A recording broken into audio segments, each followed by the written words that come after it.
এই হাল্ক, আমার মেয়ের বিয়ে তোকে ভালো ভালো আইটেম রান্না করতে হবে, পারবি তো? পারবো। আমার হাতের রান্না খেয়ে কত লোক পাগল হয়ে গেছে তা তো হিসাবই নাই। পাগল হওয়ার দরকার নয়, জাস্ট খেয়ে মজা পেলেই হবে। ভালো লাগছে। এই, তোর মজুরি কত দিতে হয়? যা ইচ্ছা মনে হয় দিয়ে, আমি আবার বাপু দাম দর করে ভিআইপি রা করি না। সকাল সকাল আইসা পড়িস তাহলে। ঠিক আছে বাপু।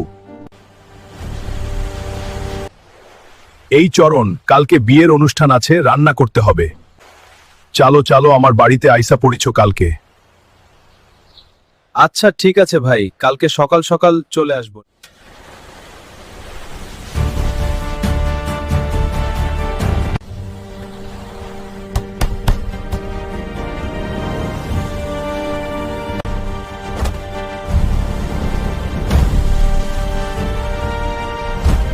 ওই লবণের প্যাকেটটা নিয়ে আসতো।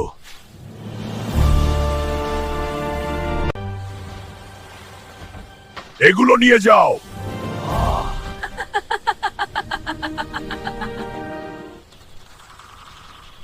হালকের রান্না অনেক দারুণ। রান্না অনেক দারুণ হয়েছে রে, সকলেই খুশি হয়েছে। 10 টাকা আলা মাস্তি করগা।